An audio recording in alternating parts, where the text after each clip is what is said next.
various locations via the miracle of Skype. It's the LTN Hour. Let's talk NASCAR with your host, Todd Bailing, co-hosts Brian Schmidt, PJ Noodleman, and producer Dangerous Dan Margetta. Call the show anytime at 414-421-7901. And now, the creator and host of the fastest hour in radio, Todd Bailing.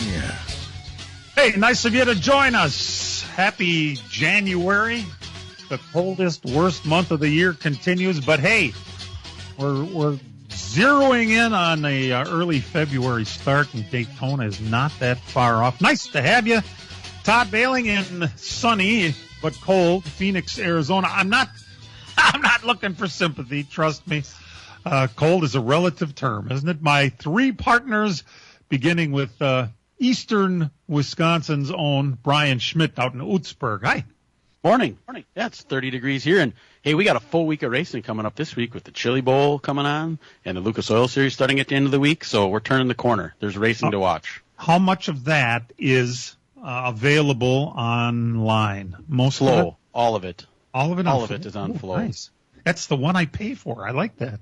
All right. And, of course, PJ Noodleman on the other coast of Wisconsin, Trempealeau. Hi, Peach. Good morning. Cloudy and 27 here. We got about an inch or so of snow overnight. Just to make everything a little slippery. Dan Margetta down in South Milwaukee, but that's not true. St. Francis. Is there a difference? Not really. They're pretty close to each other. It's about 30 here and no snow. But, hey, 5 Sundays away from the Daytona 500, right? I guess 3 from the Clash if we're looking at it. It's coming fast, and we're looking forward to it. But I want to start this program with the greatest news I think you could ever get for a guy who has supported racing kind of on an island himself since he started in this business. Lance Allen of CBS 58 this week got his 3rd award as Wisconsin Sportscaster of the Year. What a wonderful thing to have happen to you after your contract wasn't renewed by what is now a station, I hope, with a little egg on its face. Wait a minute, Lance. When I'm the MVP, the year you get traded. That's right. It's about the same thing. Did he win that on behalf of TMJ4? On behalf, I mean, what did he just accept it on his own? It's an individual award, and then they congratulate whoever you work for, which means he did all the way through August at Channel 4. So, it's only been since recently that he's with CBS 58. So, and the Badger Radio Network in between there. From all of us, it's pretty cool. Co-winner of the award. What's her name, Dan, from the Brewers? Sophia Minnaert. Oh, Sophia Minnaert, yeah. The multilingual reporter. You can call her sideline reporter, but she's like sits outside of the dugout ducking foul balls. Either way, it's wonderful that a guy who has made racing an important part of everything he does is named Sportscaster of the Year for the 3rd time. Way to go, Lance, from all of us. We appreciate you. And I see everybody else does, too. That's pretty awesome. The news, there's been some news this week, and we'll let Dan, we'll talk a little bit about the legal wranglings a little later. I see that they're making a big deal. First of all, NASCAR has come up with a bunch of new rules. They don't really call and ask anybody if they want to vote on this, do they? On all those new rules? No. They just issue a bulletin. Which, if that's how you do business, how can you get sued? I'm still not exactly sure. But one of the new rules is it's called an open exemption provisional. That means there can be an actual 41st entry into a race if whoever the guy is or girl is famous or something like that. What would you call that? I don't know. Elio Castroneves, 4-time Indianapolis 500 winner, will be in the Daytona 500 in the Trackhouse number 91 car with Darian Grubb as his crew chief. I should have said former Slinger Speedway racer Helio Castroneves. Former guest on this program. And former guest on this program, you betcha. One of the great personalities the sport has ever known. And oh, by the way, award-winning dancer, too. So he's going to be in the Daytona 500. Now, that's the good news. I'm thinking just having him in the race is a pretty cool thing. But you've got a guy who has never raced not only at Daytona, but in one of these cars, and has done a race which aero is such an important part, and positioning yourself for passing and having a good day. I think the over-under for old Helio is going to be about 25th. Now, that doesn't mean have anything at all to do with his talent. I love him, and he's won that Indianapolis 4 times, and we know he can drive an Indy car and all that. But think about having to work with other drivers, and 25th, yeah, that's a pretty good over-under. But we have not discussed this in advance with the rest of the gang here. I would like to get everyone's take. Just throw out a number where you think the over-under should be for old Helio at Daytona. Let's start with Brian. He's been to Daytona before. He's a 3-time winner of the Rolex 24, so he has laps there now. Not at speed on the oval, but he did some this week in an ARCA car. So the over-under it's so hard to pick that, because if you don't get in a wreck and you're able to avoid the mess, I think he can finish in the top 5. If you get involved in a wreck, you're going to be out of it. So that's boy, it's so hard to say. I just for argument's sake, I'd say I'd take the over on that. Okay, where do you think the over-under should be? 15th. That's what I was going to say. Yep. Yeah. 15 is what I was looking at. All of you? Yeah, I think so. Because 15 is about you taking that effect. If you get caught up in a wreck early, you get done you're doing, you're screwed, you're out. If you're smart and avoid the wrecks, you can finish in the top 10 pretty easy. So it's kind of right in the middle there. And I think he's a smart enough guy to avoid the wrecks. I really do. I mean, that his specialty is high-speed ovals like the Indy 500, where you have to, reaction time is everything.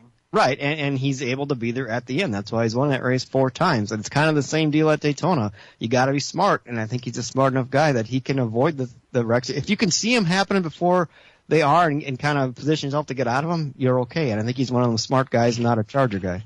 And there's plenty of drafting with those prototype cars. I mean, when they come out of the chicane before you get into turn 3, they're wide open all the way around until you get to the front stretch.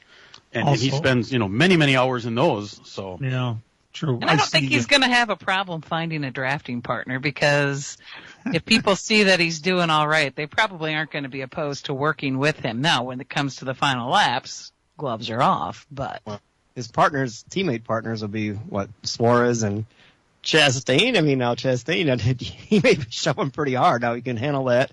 He'll be all right. But, Ross is kind of the opposite of Helio. Ross is kind of slow down a little bit. We need you to draft with the 91 car, okay? Well, and maybe they'll be reversed position. I think Ross pushes too hard sometimes. Ross kind of shoves the guys in the corner farther as they want to go.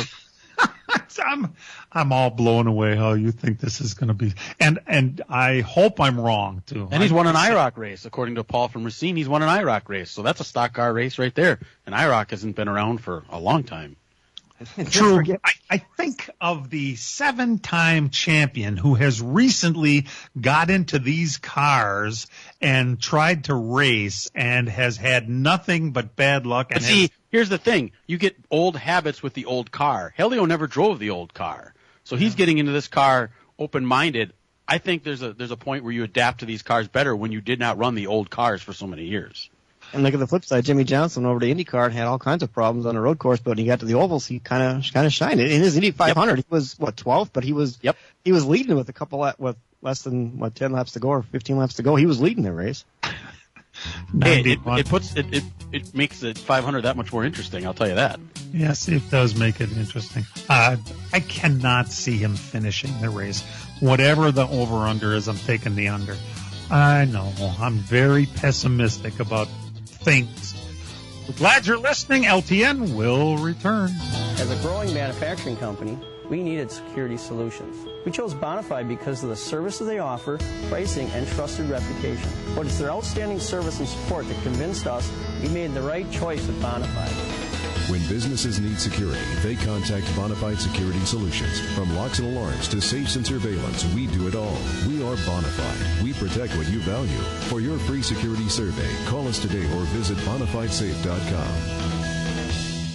PMF Landscape Supply in West Bend has everything you need with fresh mulch arriving daily. From premium hardwood mulch to hemlock and pine bark to EnviroMulch in red, gold, chocolate brown, and black colors. PMF also has a large variety of decorative stone and granite, as well as field stone, topsoil, and compost. For all your landscaping needs, visit PMF Landscape Supply, 5470 River Road in West Bend. Call 262-338-8800 or visit PMFlandscape.com. Friends of racing for many years. PMF Landscape Supply in West Bend. Miller Sales and Service of Random Lake is where to go for a trailer, no matter what you're hauling. Tom and Jerry Miller have been selling trailers from B&B, Trophy, and Bravo for over 50 years. Quality and integrity is what put them on the map on the corner of 57 and K since 1939. Home of the number 89 dirt and asphalt cars of Brad Miller. That's Miller Sales and Service. It's where to go for a trailer, just 20 minutes north of Milwaukee. Call them 920-994-4358. The Milwaukee Admirals start a 5-game road trip Sunday when they travel to Rockford to take on the IceHawks. And now a 2-on-1 for the Admirals. Kemmel left circle. Kemmel shoot that puck at the far down. He shoots and scores. What a whip! Pre-game coverage at 3:30. Face off at 4 on Fox Sports 920 and your iHeartRadio app. What is he? Well, it's one of those rare occasions where we get to have a person on who is going to talk about racing and maybe a different form than many of us are used to. Certainly me, because I have never been a notoriously strong sprint car fan. And what a better way to learn with Steve Sinclair, who's joining us. Steve, of course, has been a long-time promoter, IRA and other things, but we know him from there. But I think what's most important to Steve anyway, and I know it was to me, Steve is a recent and going to be inducted into the National Sprint Car Hall of Fame this coming May. The ultimate honor, really, for anybody in this business. Steve, joining us for the first time in our 41 seasons here on this program. Great to have you. It's an honor for all of us, Steve. Well, I greatly appreciate that. Thanks for the kind words there. Actually, I was on the show once before. Uh-oh. And we're going to go back, I forget the years. So there was a little controversy years ago where the World of Outlaws were racing at Beaver Dam. And I'm going back, probably 90s, early 90s, mid-90s, whatever. And World of Outlaws came, and not a lot of the IRA guys supported the event. So it was a big hubbub, I guess, big controversy. And you guys had me on regarding that back in the day.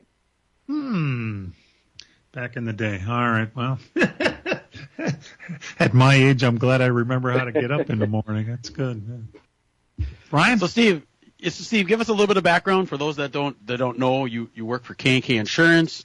You also promote many World of Outlaw races. You're the series director / owner, I would call it, of the IRA. I guess just give all the listeners a little background on what you do and how you've gotten to the point you have. Well, I guess I got here, like many people, I'm generational, second generation racer. So my dad was, in 1957 was the, Great Lakes Dragway super stock champion. And then he was pretty good at building engines and stuff, and he started building engines for lots of different types of race cars. So when I grew up, the family 2-car garage always had 2 race cars in it, and they were never the same type. So we had drag cars, we had road racing cars, that eventually led to, midgets and sprints and such that he was maintaining for people and building their engines. And, so back in the heydays of the Trans Am series, back when, Donahue and Penske and Parnelli Jones and Bud Moore and Dan Gurney and all these people were involved. We had a little, we had a Camaro out of the family garage that ran about half the schedule, the stuff that was in reason. So I've been to Mossport, Watkins Glen, Brainerd was called Donnybrook back in the day, and of course Road America, and a lot of other road racing tracks across the country. So, excuse me. So that's where it started, and then he started doing the midget sprint stuff, and I just, I got hooked. So he built the engines for a local Chicago sprint car guy named Frank Filsko, and Frank was pretty stout on the IRA circuit and at Wilmot. I think we finished third in points in '92, and won like 9 features that year. And ironically, Frank was killed at a World of Outlaw sprint car race at Hartford, Michigan in end of 1996. So that it's been that long already? Holy cow. It is. Yeah. So in 90, after the 92 season with IRA, at the IRA banquet, a lot of the guys got together, and I was starting to write for Midwest Racing News at that time, and I was fairly boisterous on some of my opinions, and I think some of the guys were actually buying into what I was saying.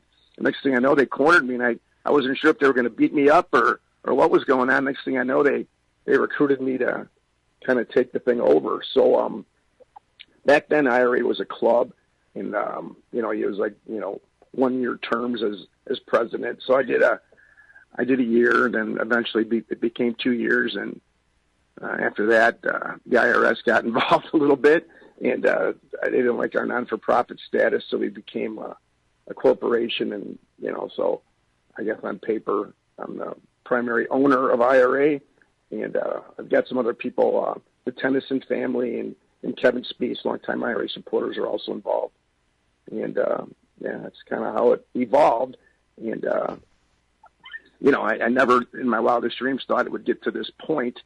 But here we are.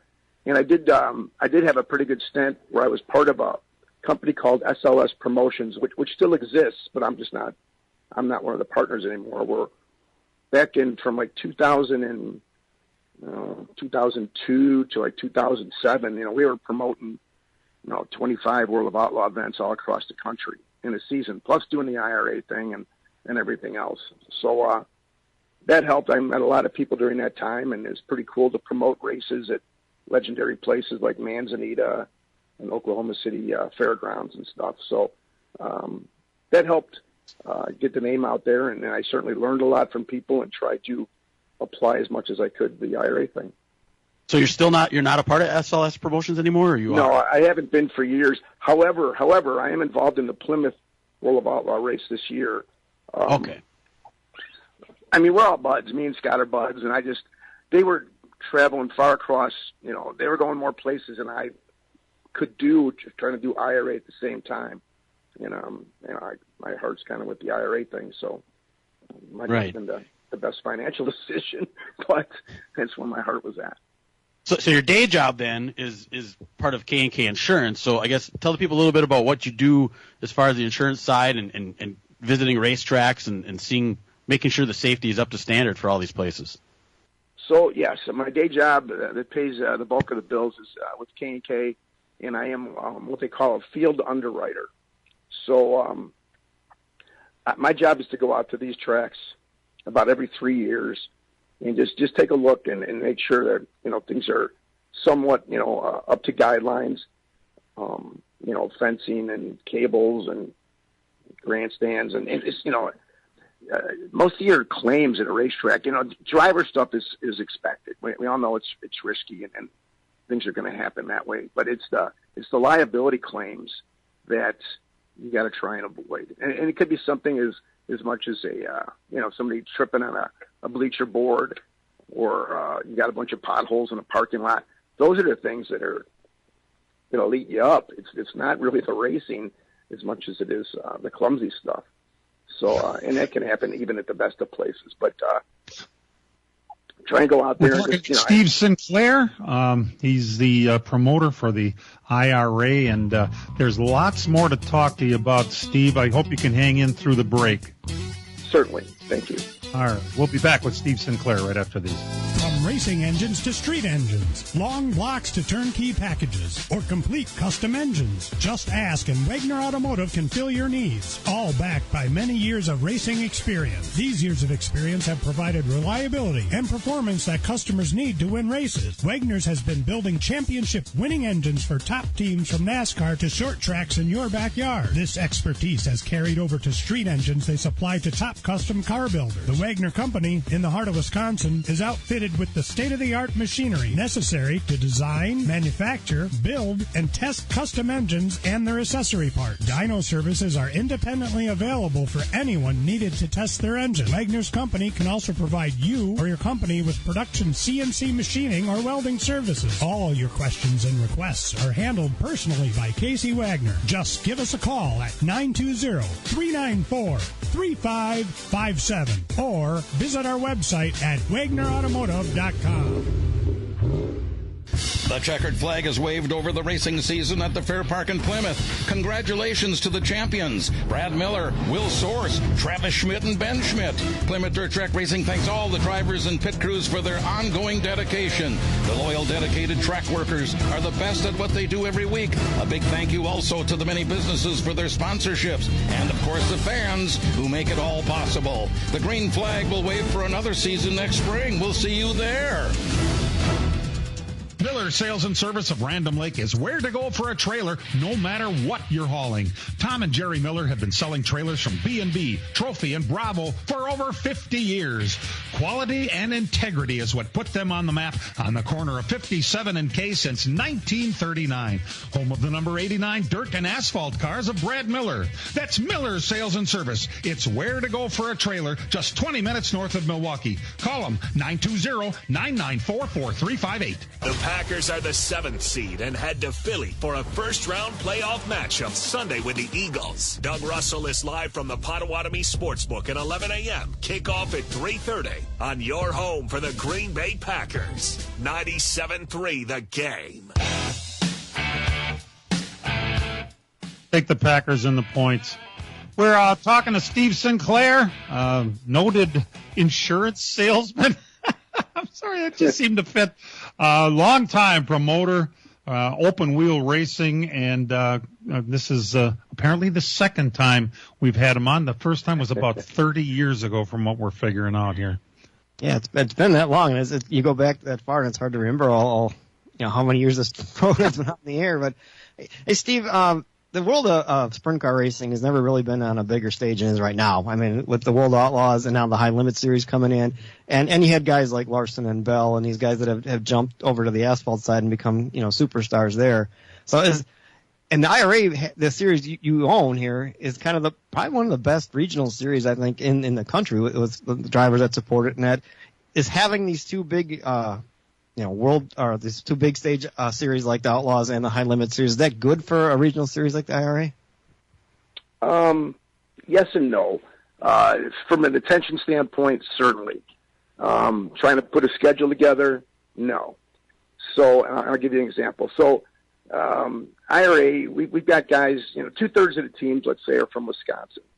The other third are split up from central Illinois to northeast Indiana.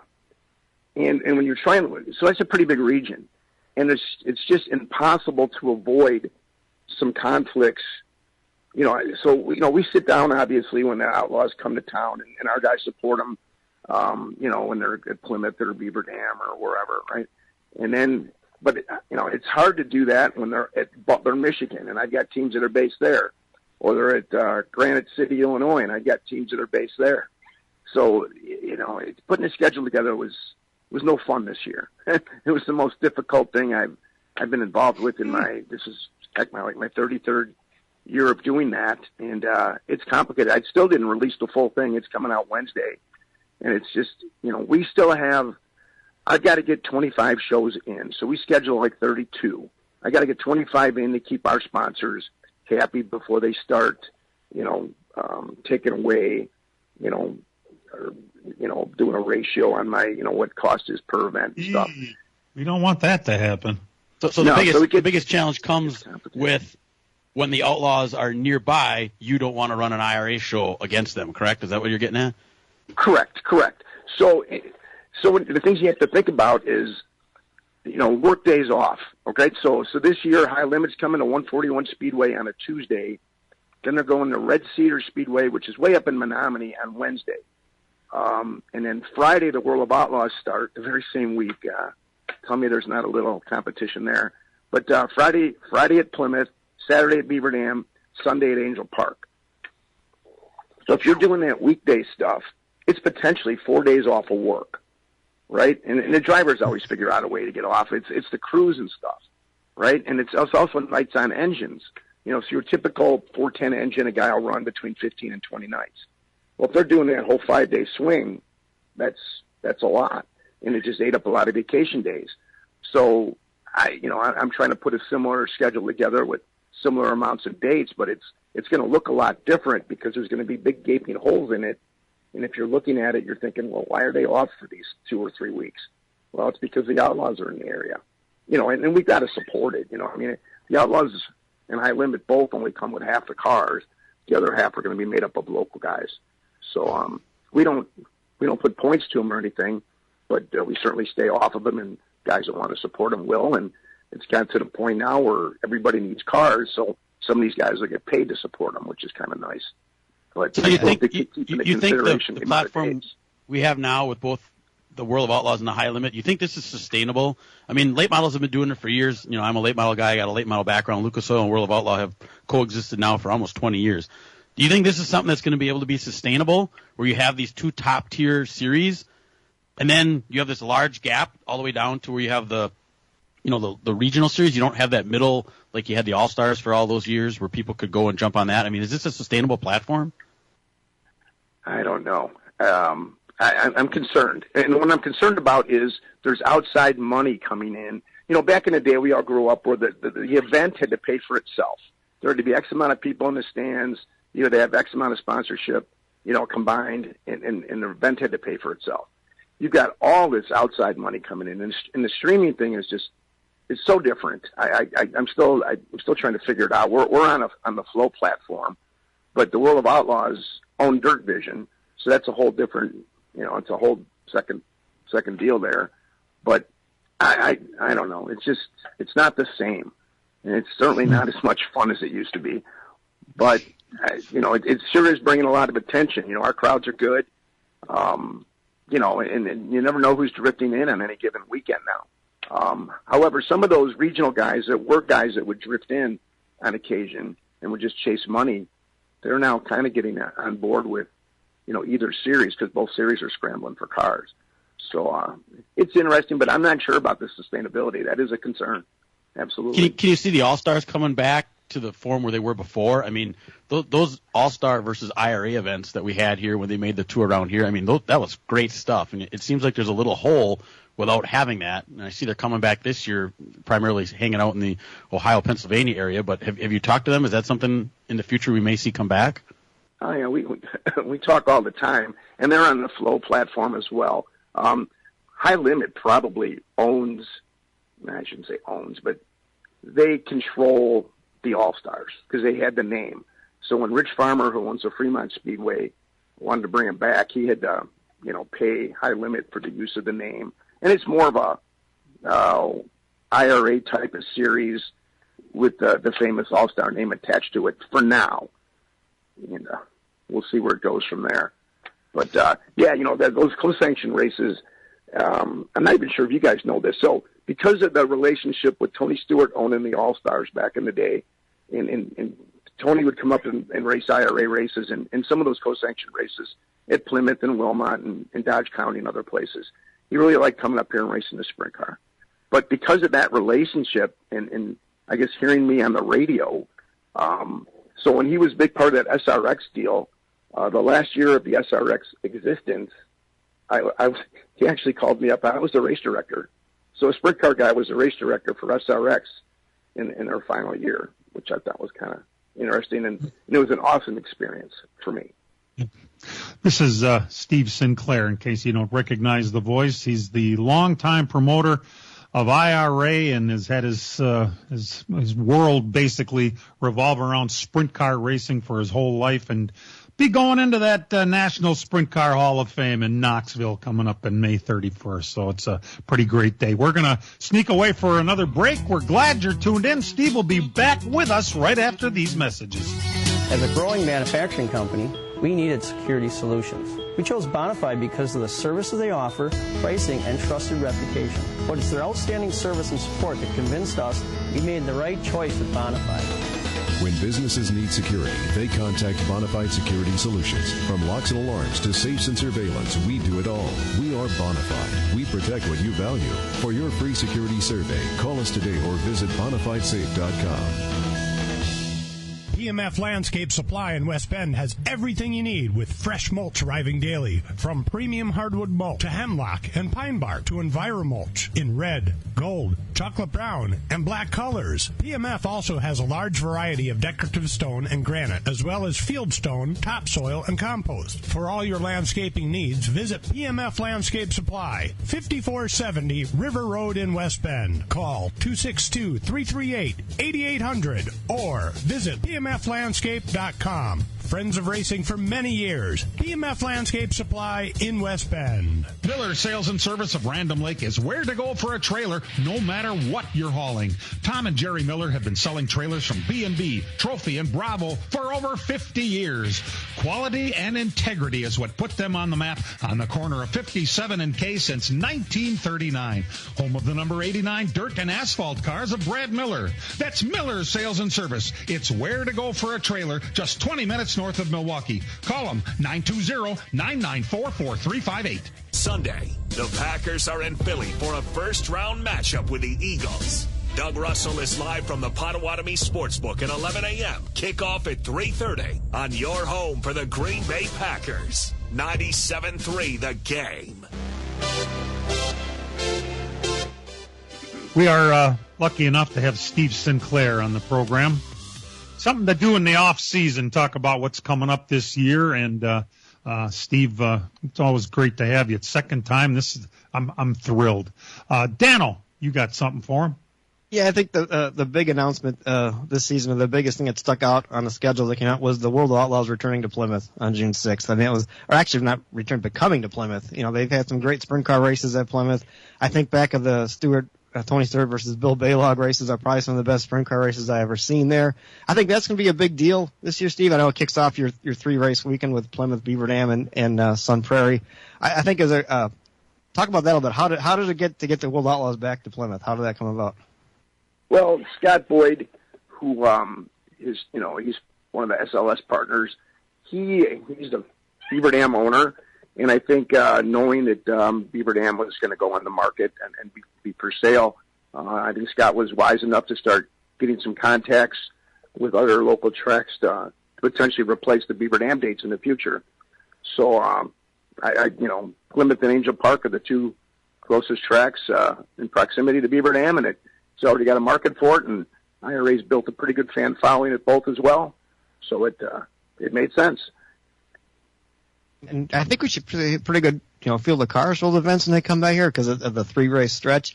Now, in the days, I go back to some of those great Plymouth races, the Stewart and Baylog thing. I mean, I remember one of those races, I think Tony just kind of showed up unannounced, didn't he? Or he told you he was coming ahead of time, but we weren't supposed to talk about it and let everybody know. And he ended up putting on a great race with Baylog. Can you talk about that a little bit? Yeah. So I think the first time Tony came out here was, I want to say 2013. And, at the time, we knew each other, but we didn't really have, a really big time relationship. So there was different packages to get Tony. So they called up, told me he wanted to come. If you wanted to advertise him, then you had to pay a fee and, blah, blah, blah. So there's different ways of doing it. And the first time is, and I've been doing that race at Plymouth. So I kind of told them, hey, well, I'll be glad to make you a partner after this number. This is the number I usually, get. If anything above that, we'll cut you in. So it started that way, and after a while, he just liked coming. So we didn't even have a deal anymore. I didn't have to pay him. He just liked coming. And him and Baylog had 3 shows in particular. I think Bill won 2 of them. I think Tony won the other. They were just spectacular, just trading sliders back and forth and fans on their feet, and it was great. And I think that when Tony took took over the All-Stars, that had a lot to do with them wanting to come up here. And they would allow me to pretty much just pick the dates and set the schedule when they would come up here. And you just, the trust level was that good, which, eventually led to that SRX deal. One of the other ones a listener brought up on the chat here was, I forget what year it was, but Rico showed up at Dodge County for, I believe that was an IRA race, and he actually flipped and won the race. When was that? Do you remember that one? I do remember the race. I forget the year, but yeah. So Rico got upside down like on lap 2 or 3, and he wasn't too happy. But I think he was lapping somebody already. But he and it wasn't an IRA guy. He crashed over. It was an outsider that came in, by the way. But either way, so Rico goes back to, he's kind of given up. He's mad. He goes off, and the car wasn't that bad. So some IRA guys, got together, and next thing you know, there's 15 people working on the car. They get it fixed rather easily. He goes to the tail and wins the thing from the tail. That was pretty impressive. Incredible that was stuff. His first time there as well. Right. Before we let you go, the IRA for the upcoming season here, I see, Logan Julian is going to jump into the 73 car with Ozzy. He's committed to running the whole season.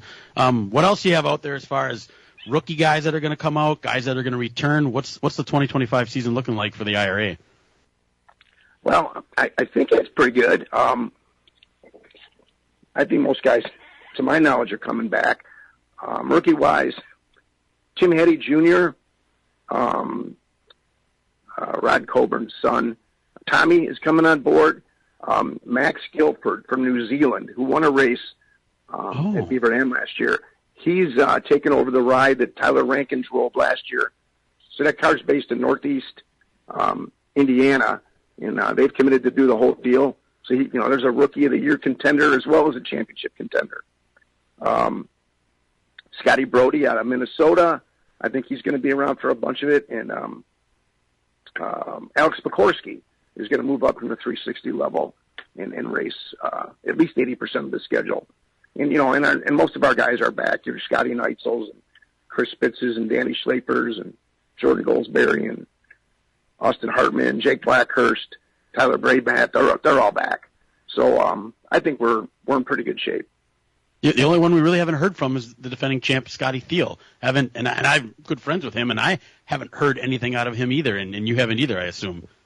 Well, when I saw the stuff for sale, I thought nothing of it because Scotty would update his equipment every off season anyway, so I didn't think anything of it. And so he's really got the ability to have everything. The only thing he didn't own, and that really was his team last year, so that the press release was kind of, I don't know, it made it look like he got fired, which isn't the case because it was his team. They just kind of split, So the only thing Scotty didn't have that was, that Ozzy brought to the table was the toter home and the engines. And so the engines and stuff, now that's going Julian's way, but that is the most expensive piece. So, Scotty's out there, looking for things, and I know that he was hoping to use the IRA championship as a, stepping stone to something bigger. So, I know he's out there talking to national teams, and I just don't know what he's got. I'm sure he'll come up with something. He's a talent. And Scotty's very talented. Go ahead.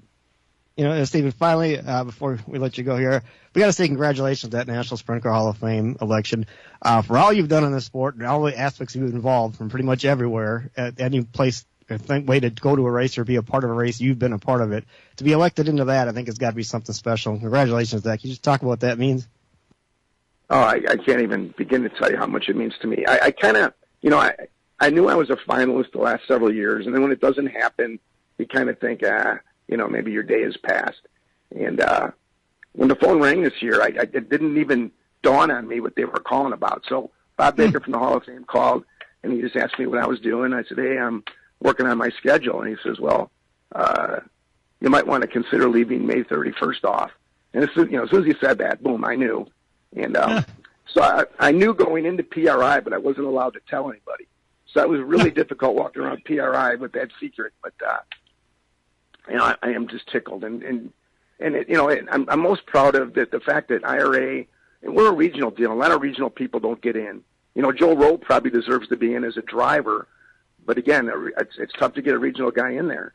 And it's just I've learned so much from doing the national things and tried to apply them to IRA. And IRA's got the biggest, we're the biggest little series there is, in my opinion, from an infrastructure standpoint. We were the first to have a travel and safety team, and that goes back to the Gil Radke days, we took him from Hales Corners, and Gil was traveling with us, and he's retired, but we still have a team. And, I've got Cody Tennyson that works for My Race Pass as our head scorer. We come complete. Nobody else, no other regional series comes complete like we do. All we need is an ambulance, a couple of tow trucks, and push trucks, and we can put on a show. Everything else we do ourselves. And Steve, I'm really proud of that. For a guy that has dedicated his life to racing, on behalf of all of us here at LTN, we're just thrilled for you that you're going into that Sprint Car Hall of Fame. And it's been really great having you on the program. Hey, we should have you more often than every 30 years, don't you think? I greatly appreciate it. I really do. And we can talk stock car racing and the SRX thing next time, maybe. Beautiful. Steve Sinclair, thanks so much for joining us. We're going to sneak away. When we come back, we've got some results for you. That's right. We're already racing all over the place, and we'll talk about that right after these. PMF Landscape Supply in West Bend has everything you need with fresh mulch arriving daily. From premium hardwood mulch to hemlock and pine bark to EnviroMulch in red, gold, chocolate brown, and black colors. PMF also has a large variety of decorative stone and granite, as well as field stone, topsoil, and compost. For all your landscaping needs, visit PMF Landscape Supply, 5470 River Road in West Bend. Call 262-338-8800 or visit PMFlandscape.com. Friends of racing for many years. PMF Landscape Supply in West Bend. The checkered flag is waved over the racing season at the Fair Park in Plymouth. Congratulations to the champions, Brad Miller, Will Source, Travis Schmidt, and Ben Schmidt. Plymouth Dirt Track Racing thanks all the drivers and pit crews for their ongoing dedication. The loyal, dedicated track workers are the best at what they do every week. A big thank you also to the many businesses for their sponsorships. And, of course, the fans who make it all possible. The green flag will wave for another season next spring. We'll see you there. Miller Sales and Service of Random Lake is where to go for a trailer, no matter what you're hauling. Tom and Jerry Miller have been selling trailers from B&B, Trophy, and Bravo for over 50 years. Quality and integrity is what put them on the map on the corner of 57 and K since 1939. Home of the number 89 dirt and asphalt cars of Brad Miller. That's Miller Sales and Service. It's where to go for a trailer, just 20 minutes north of Milwaukee. Call them 920-994-4358. Drama. 11-game Green Bay winning streak over Chicago over. Intrigue. Obviously, we're not going in with momentum, but who cares? When the impossible becomes possible. The little team that could came into Big D and take out the Cowboys. Sunday, the Packers are in Philly for a first-round matchup with the Eagles. Doug Russell is live from the Potawatomi Sportsbook at 11 a.m. Kickoff at 3:30 on your home for the Green Bay Packers. 97.3 The Game. And now the LTN Hour presents Dirt on the Dirt with Brian Schmidt. Yes, dirt track racing up and going here out in the southwest portion of the country. We'll start last Sunday. Vado, New Mexico, night number 2 of the Wild West Shootout, and Bobby Pierce made it 2 for 2. That's probably one of the best races you're going to see. That might be up for race of the year. Garrett Alberson, Bobby Pierce, Brandon Shepard, incredible event. If you get a chance to go back and see that one from last Sunday night, that was a doozy.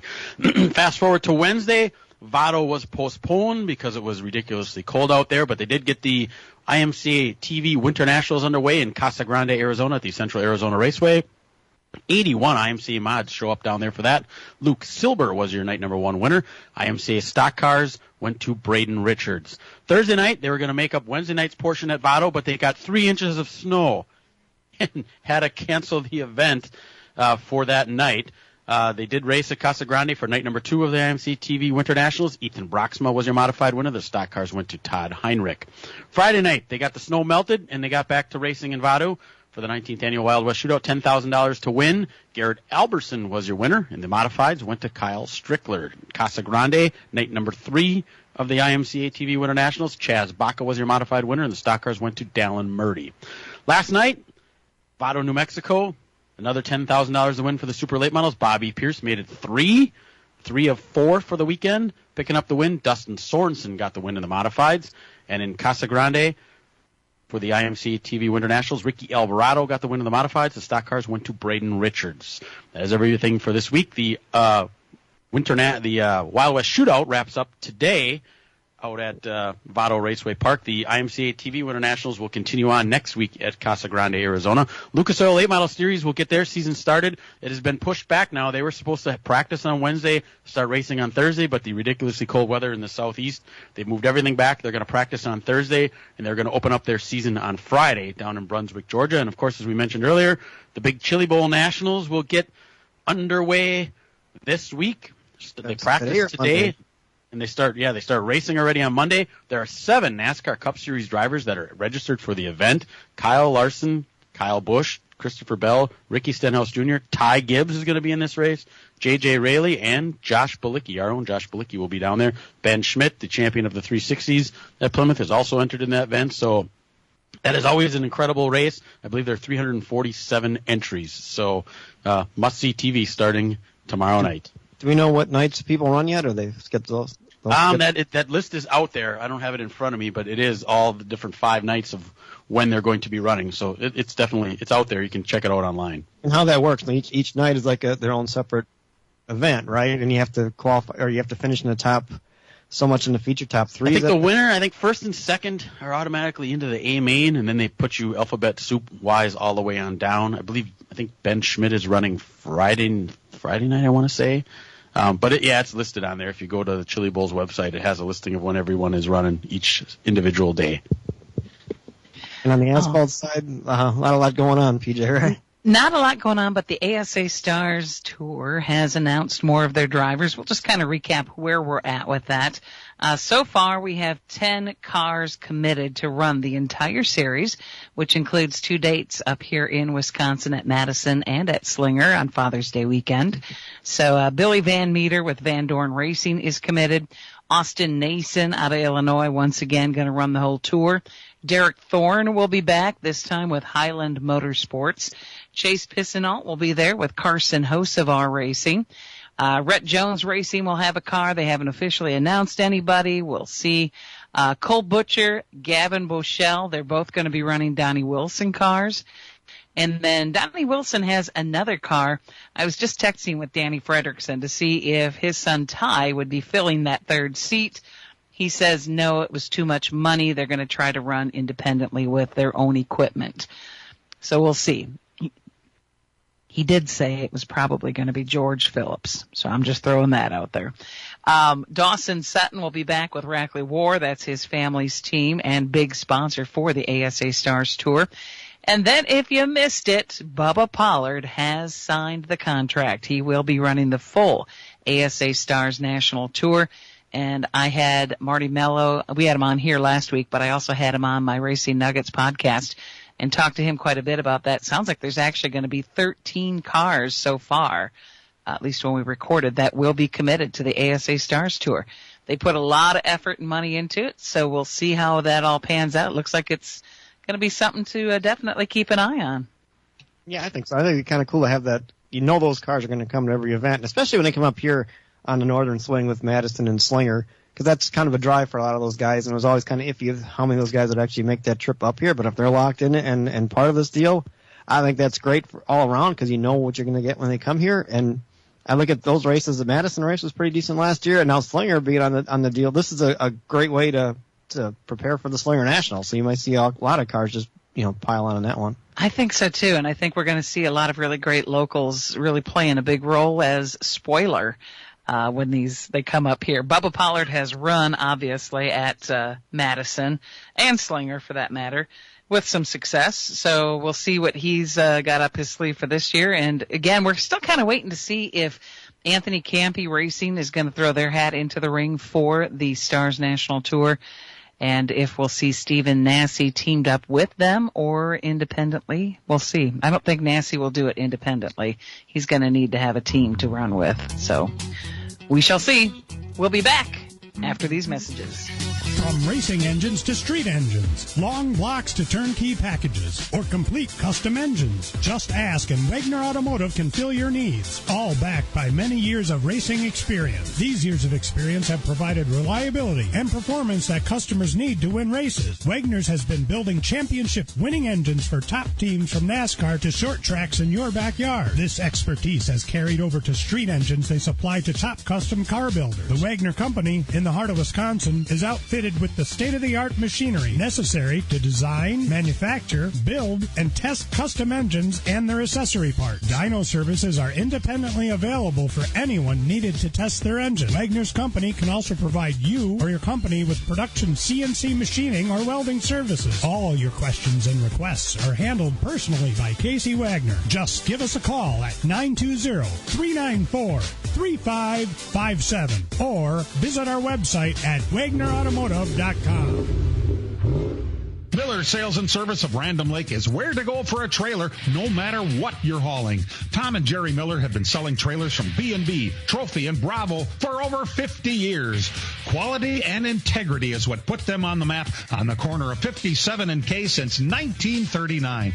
Home of the number 89 dirt and asphalt cars of Brad Miller. That's Miller Sales and Service. It's where to go for a trailer just 20 minutes north of Milwaukee. Call them 920-994-4358. PMF Landscape Supply in West Bend has everything you need with fresh mulch arriving daily. From premium hardwood mulch to hemlock and pine bark to EnviroMulch in red, gold, chocolate brown, and black colors. PMF also has a large variety of decorative stone and granite, as well as field stone, topsoil, and compost. For all your landscaping needs, visit PMF Landscape Supply, 5470 River Road in West Bend. Call 262-338-8800 or visit PMFlandscape.com. Friends of racing for many years. PMF Landscape Supply in West Bend. The Milwaukee Admirals start a 5-game road trip Sunday when they travel to Rockford to take on the IceHawks. Bama now a 2-on-1 for the Admirals. Kemmel left circle.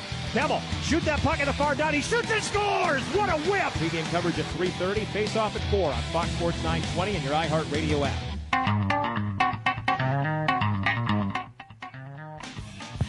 Welcome back to the LTN Hour.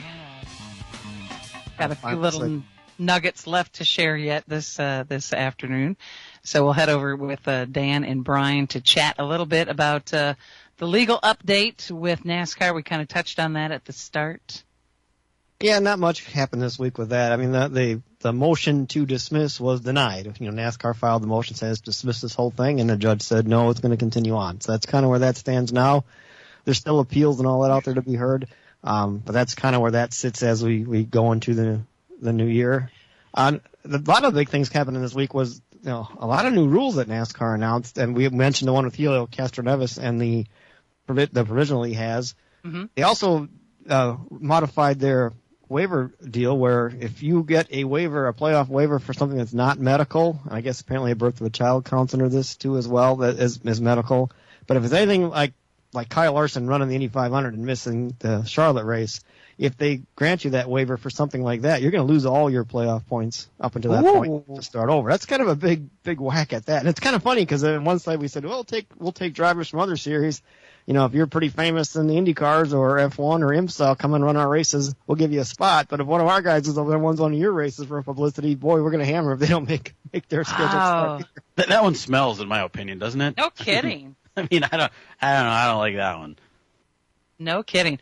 ARCA did some testing as well, too, down at Daytona, as long as we're kind of talking about NASCAR. But Daytona, there with ARCA, they got a lot of guys down there. I know Ty Fredrickson was down there as Rookie of the Year for the Midwest Tour. He ended up getting to go down there and test. Had a pretty good run for that as well, too. Any other notables that you guys paid attention to that you thought were Well, they had 70 different drivers took time down there, so it was an incredible amount of people that were down there running it. Amber Balkan ended the whole event as the fastest. She was in a Nitro Motorsports car, which if you follow Trans Am at all, Nitro Motorsports is a big figure in Trans Am. They have a lot of different people to run it. Well, they moved over and now have some ARCA teams that they're putting together. So she was the fastest one overall. Chase Pincinel was in a Venturini car. He was right up there in the top. Jake Finch was in a Venturini car. Isabella Robusto, another good female driver that's up and coming in the Toyota pipeline. She had a solid run there. Some of the others, Catherine Legg is going to run the Daytona race in the ARCA series. She's a longtime IndyCar competitor. She had a pretty decent time. Corey Day, one of the guys that signed a big Hendrick Motorsports deal, he's driving one of Spire Motorsports ARCA cars. He was 19th on the board, had some good times there. William Sawalich was down there, as we know. Brett Cruz, Gio Ruggiero. Helio Castroneves put some laps in the Pinnacle Racing Group car. That's the car last year, the one that Luke Fenhouse ran a couple years ago. Oh, yeah. Yeah, he had some runs. He was 27th up there. Brendan Butterbean Queen, he was also in one of those Pinnacle cars. So a lot of different drivers taking some time down there. Ty Fredrickson, he was 40th on the board. Now, I mean, you're talking fractions of a second from the top to the bottom here. So well, he wasn't able to run in drafting yet either. Right. Because he's only 15. And he was in a Nitro Motorsports car as well. So, I mean, if ARCA's able to produce, now this is a test, and a lot of these guys are hopping in the same car, but, I mean, it looks strong and promising for ARCA that you have this many people interested and taking part in a test, that hopefully they have a strong season this year and they're able to get their fields up a little bit. Well, I think everything is... Oh, go ahead, Dan. No, a big deal of that, why I have so many drivers interested right now, is that race at Daytona is on the big network this year. It's not on, like, FS1. It's actually on Fox. Yeah. And what did they have last year? Didn't they have, they had over 50 cars show up last year, Dan, didn't they? Yeah, they did, and ended up running at, even though it rained, and they're right. Good to after the truck race. We were there at 1 o'clock in the morning. I think the checkered flag fell at 2 o'clock. Yeah, it was pretty incredible. So it'd be nice to see them be able to extend that into the rest of the season with that car count. It would be. It's all about if the dollars and cents, work out, and that's always been the biggest thing with ARCA, is being able to make it worth the while for these guys to continue to do it. So time will tell, as they say. Another thing that came out with these rule changes is that damaged vehicle policy got revised. You can take your car to the garage and fix it and come back now. You're not done. Good. I hated that rule. I kind of did too. I got why it was there, because there were guys that were coming out of the garage with stuff falling off their cars. I mean, you got to make sure that when they get back on the racetrack that they're worthy of getting back on the racetrack. Right. That's the big thing. But now if you have flat tires, they're going to tow you. They'll tow you back. You can, change your tires or work in your car and get back in the race and not be automatically out. That kind of sucked for some of those guys that had, 4 flats and nothing else was wrong with the car, but they're out of the race. So that's a good revision, I guess, on some of the rules that were there. I guess there is some saving grace for NASCAR then. Yep. We're not that far away from the start of it. So it's a good start for them to try to do that. Because I forget which race it was last year, but one of them, he simply spun and had flat tires, and they towed him through the campground. Which one? It was Josh Berry, wasn't it? That's right. Dumped them off in a parking lot and said, too bad.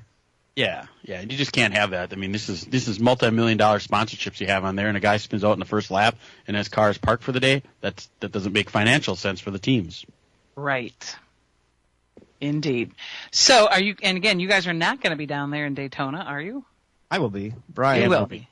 Okay. Yeah, I will not. So we will have updates from Dan.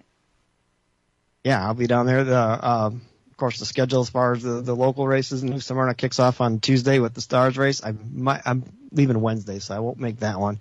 But they did move the Orange Blossom 100, the other 100-lap super late model race, used to be on Saturday night. That is going to be on Thursday this year. So those super late teams that are there for Tuesday just have to stick around another day or two if they want to run the other 100 laps. That should be good. Volusia is going to have everything going with the late models and the big block modifieds, and of course everything going on at the big track. It's going to be a big weekend of racing.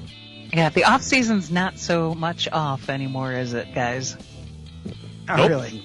So we got the Super Bowl of midget racing is this week. So by this time next week, we'll have a Chili Bowl winner. Who do you think is going to win the Chili Bowl, Dan? I think Christopher Bell is going to get it done. Now it comes down to Bell and Larson, and maybe Larson can finally beat Christopher Bell. Yes, he's won that race, but he's never been able to do it beating Christopher Bell. So I think that'll be the cool part to see. All right, thanks for tuning in to the LTN Hour. We'll be back next week. For everyone who's listening on Facebook and YouTube, we'll stick around for the Hangover Show. For Todd Bailey, Dan Margetta, and Brian Schmidt, I'm PJ Noodleman. Thanks, Matt Losey, for doing the engineering. We appreciate you.